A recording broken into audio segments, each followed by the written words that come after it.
চাকরি গেল 4 পৌরকর্মীর। দুর্নীতির দায়ে চাকরি খোয়ালেন মুর্শিদাবাদ পৌরসভার 4 জন কর্মী।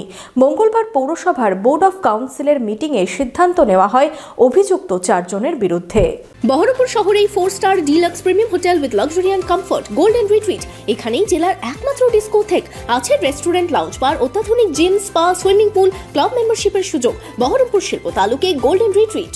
দুর্নীতির দায়ে চাকরি খোয়ালেন মুর্শিদাবাদ পৌরসভার 4 কর্মী। মঙ্গলবার পৌরসভার বোর্ড অফ কাউন্সিলের মিটিংয়ে এমনই সিদ্ধান্ত নেওয়া হয়। ওই 4 জন কর্মীর দায়িত্ব বুঝে নেন পৌরসভার এক্সিকিউটিভ অফিসার। আগামী দিনে 4টি পদে নতুন কর্মীদের বসানো হবে। জানা গেছে 2024-এর জানুয়ারি মাসে মুর্শিদাবাদ পৌরসভায় প্রায় 100 কোটি টাকার দুর্নীতির অভিযোগ নিয়ে হাইকোর্টের দ্বারস্থ হন পৌরসভার এক কাউন্সিলর।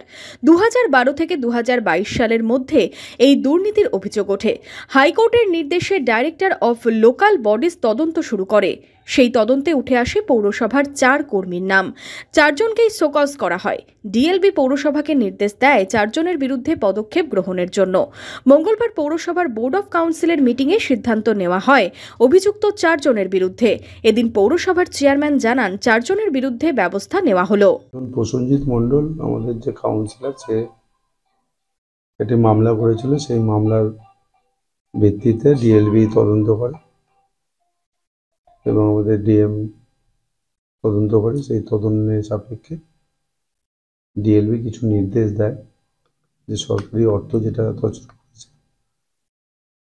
তাদের এগেনস্টে আমাদের পৌর আইনে যে রুলস আছে সেই রুলস ধরে তাদের বিরুদ্ধে যথাযথ ব্যবস্থা নেওয়া হয়। আগামী দিন আপনারা জানতে পারবেন। অলরেডি আজকে যাদের বিরুদ্ধে চার্জ এসছে তাদের চার্জ আজকে আমাদের ইউসেফ বুঝিয়ে দেওয়া হলো।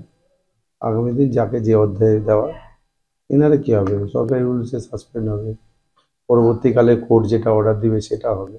আমি চেয়ারম্যান, আমি তো সরকারি যে আইন সেই আইনের বাইরে কোনো কাজ করতে পারবো না। যেটাই করতে হবে আইন মেনে এবং পৌর বোর্ডকে আলোচনা। যেটা দেখা যাচ্ছে যে তখন কোনো পৌর বোর্ডে বা কোনো সরকারি নিয়ম পুরো অবমাননা করে নিজস্ব সম্পত্তি মনে করে ঘটনাগুলো ঘটিয়েছে। ধারা যেটা দিয়েছে ধারা বেসিসে এদের স্টেপ হবে। শোকজ তো হয়েছে, ডিএলবি রিপোর্ট দিয়ে ডিএলবি যেটা নির্দেশ দিয়েছে সেই নির্দেশ মতো আজকে আমাদের ইউসেফকে চার্জ বুঝিয়ে দেওয়া হলো। আগামী দিন ইউসেফ সেই পদে তাদেরকে নিয়োগ করবে, নতুন লোককে নিয়োগ করবে যারা যোগ্য।